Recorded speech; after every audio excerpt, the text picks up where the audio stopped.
Assalamualaikum warahmatullahi wabarakatuh. Perkenalkan, nama saya Zulham Saputra, NIM 2105040138. Baiklah, kali ini saya akan menjelaskan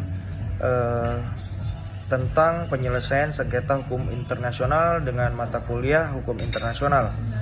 Topik permasalahan yang saya angkat adalah tentang sengketa Indonesia dan Australia terhadap Pulau Pasir. Yang pertama, saya akan menjelaskan tentang latar belakang permasalahan. Permasalahan Laut Indonesia serta pulau-pulau yang berbatas langsung dengan negara lain seringkali mengalami kondisi yang tidak aman terhadap berbagai ancaman keamanan dan tindak kriminal. Perbatasan laut, khususnya pulau terluar Indonesia, memiliki arti yang strategis dalam konteks integrasi nasional, yaitu sebagai dari wilayah kedaulatan NKRI yang letaknya berada di sisi paling luar dan memiliki titik dasar di dalamnya. Titik dasar tersebut merupakan referensi bagi penarik garis kepulauan Indonesia dalam penetapan wilayah perairan nasional sebagai bagian dari kedaulatan. Pada tanggal 14 Maret 1997 di Perth, Australia, dilaksanakan perjanjian antara kedua negara terhadap penetapan zona ekonomi eksklusif atau ZEE dan batas-batas laut. Perjanjian ini jauh lebih adil karena mengikuti kaidah Konvensi Hukum Laut PBB 1982 UNCLOS 3, sehingga berada di garis tengah antara Indonesia dan Australia. Perjanjian ini dilaksanakan karena pihak Australia melakukan pelanggaran pada MOU 1974, namun Indonesia sendiri belum meratifikasi perjanjian ini dalam hukum internalnya.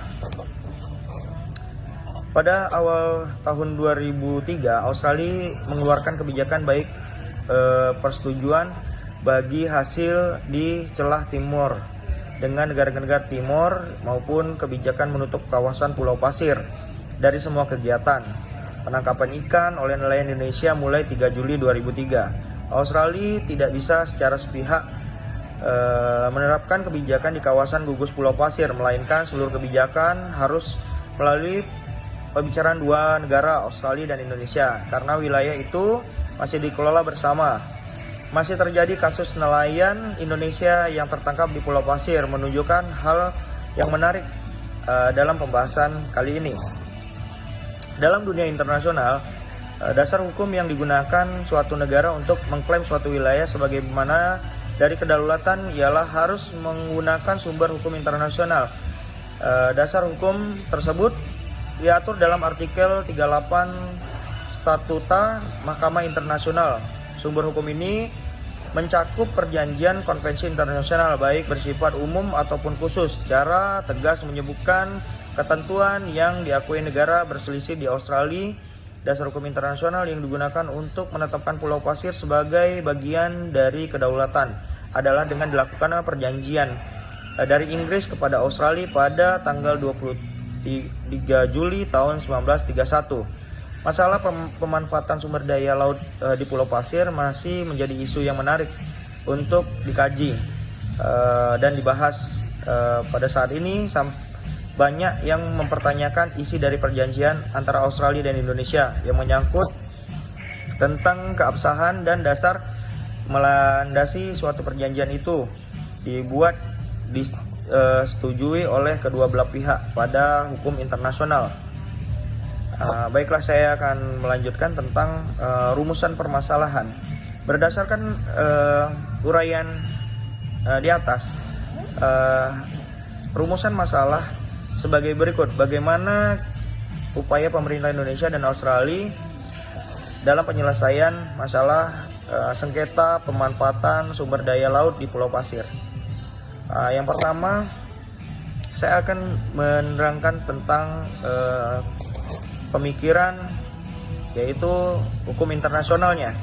Permasalahan perbatasan negara antara negara sejatinya telah diatur hukum internasional. Hukum internasional dirumuskan suatu kaidah atau norma-norma yang mengatur hak-hak yang mengatur kewajiban para subjek hukum internasional, yaitu hukum internasional dibuat di negara-negara baik melalui hukum kebiasaan maupun melalui hukum tertulis. Sumber hukum internasional berdasarkan pasal 38 ayat 1 Statuta Mahkamah Internasional adalah yang pertama perjanjian internasional, yang kedua kebijakan internasional, yang ketiga prinsip-prinsip umum hukum, yang keempat adalah keputusan pengadilan dan pendapat para ahli yang telah diakui kepakarannya menurut sumber tambahan hukum internasional. Selanjutnya sampai dengan tahun 1958, ketentuan umum mengenai hukum laut didasarkan pada hukum kebiasaan. Hukum kebiasaan lahir pada perbuatan yang dilakukan secara terus-menerus atas dasar kesamaan kebutuhan laut di sepanjang masa. Karena itu, semenjak beberapa dekade terakhir ini hukum laut berupaya untuk mengatur subjek internasional agar dapat menggunakan kekayaan laut tersebut menurut haknya. Baik, selanjutnya saya akan menjelaskan beberapa konferensi yang menjadi cikal bakal hukum laut internasional. Yang pertama adalah konferensi untuk menyelamatkan umat manusia di laut pada tanggal 20 Januari 1914 yang diperbarui tanggal 31 Mei 1923, dan konferensi Brussels tanggal 10 Mei 1952 mengenai tabrakan kapal-kapal di laut. Pada tahun 1958 diadakan konferensi hukum laut internasional di Jenewa. Konferensi menghasilkan 4 konvensi, yaitu pertama konvensi mengenai laut wilayah zona tambahan mulai berlaku 10 September 1964. Yang kedua konvensi mengenai laut lepas mulai berlaku 10 September 62. Yang ketiga konvensi mengenai perikanan dan perlindungan kekayaan hayati laut lepas mulai berlaku 20 Maret 1966. Yang keempat konvensi mengenai landasan kontinen mulai berlaku 10 Juli 64. Oke. Selanjutnya saya akan menjelaskan tentang gambaran umum Pulau Pasir. Sejarah mengenai Pulau Pasir. Gugusan Pulau Pasir merupakan wilayah kekuasaan jajahan Hindia Belanda di Nusantara yang dikuasai oleh nelayan tradisional Indonesia sejak tahun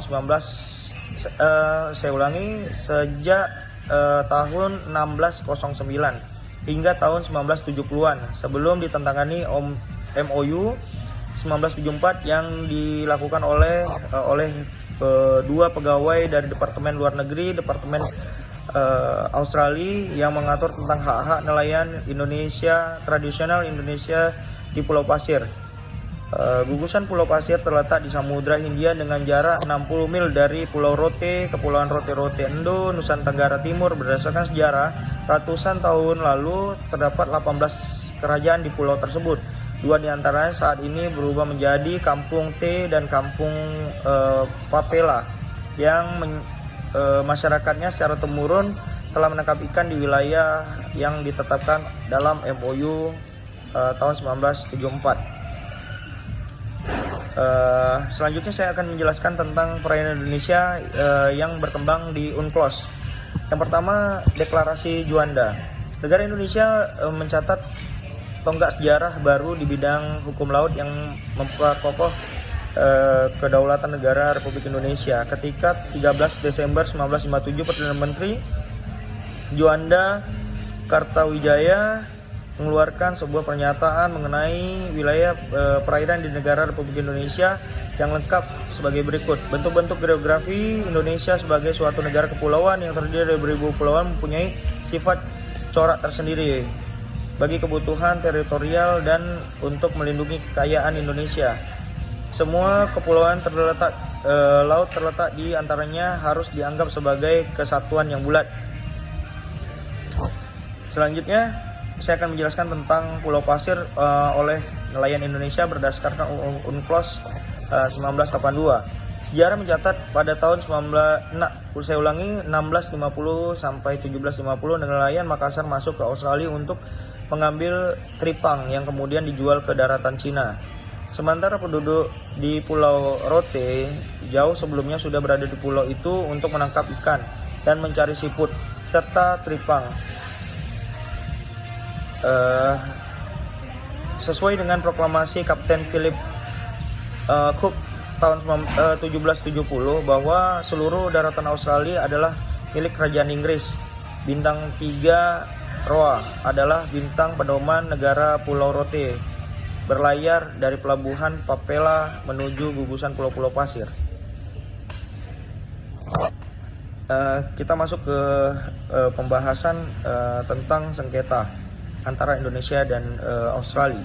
Jadi perundingan bilateral antara Indonesia dan Australia yang pertama adalah kesepakatan MOU itu tahun 1974. MOU ini biasa dipakai dalam perjanjian internasional untuk memberikan nama kepada catatan mengenai pengertian yang telah dipakai para pihak, yang kemudian digunakan untuk dasar persetujuan yang disebut dengan berbagai persetujuan yang mengatur perkara atau implementasi dari perjanjian induk. Pada tanggal 7 November 1974 telah dilaksanakan nota kesepakatan MOU yang lebih kenal MOU yang dikenal dengan Memorandum of Understanding between the Government of Australia and the Government of the Republic of Indonesia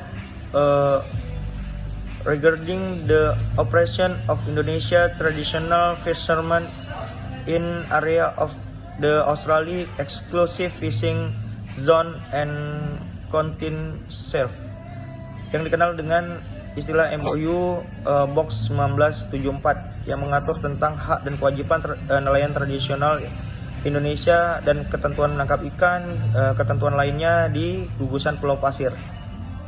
Nota kesepakatan ini juga dibuat karena pentingnya perumusan masalah pelanggaran kedaulatan yang dilakukan oleh nelayan-nelayan tradisional Indonesia ini, mendorong pemerintah Indonesia dan pemerintah Australia untuk duduk bersama-sama mengatur kegiatan nelayan tradisional Indonesia beroperasi di wilayah perairan Australia. Kemudian ditinjau kembali pengaturan tradisional bertujuan agar dapat menjamin kelangsungan hak-hak perikanan tradisional nelayan Indonesia, yang di satu sisi dapat melindungi kepentingan Australia dari sisi lainnya.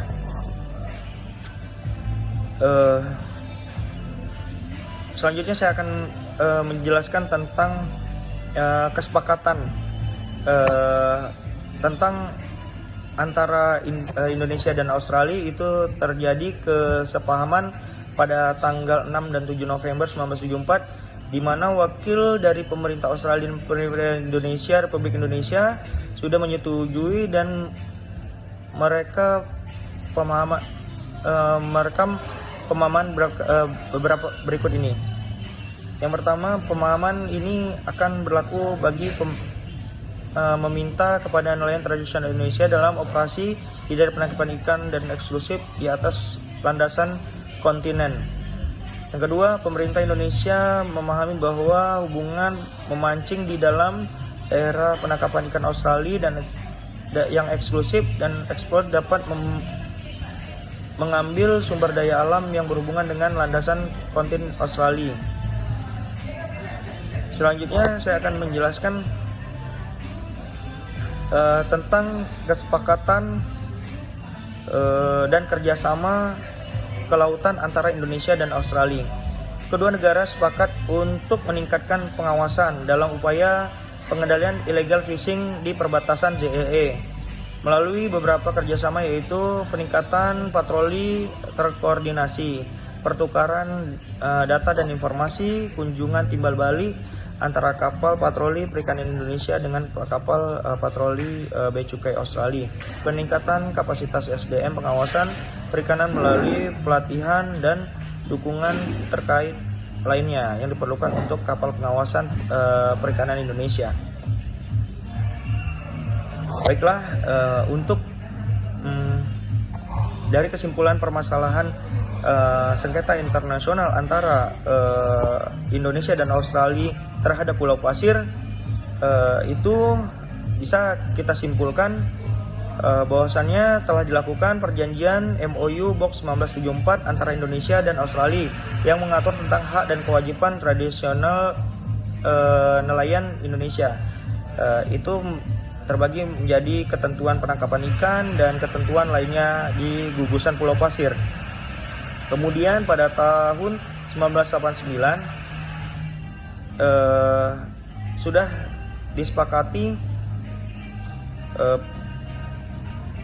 kesepakatan perjanjian terhadap perbatasan zona ekonomi eksklusif ZEE dan perbatasan laut.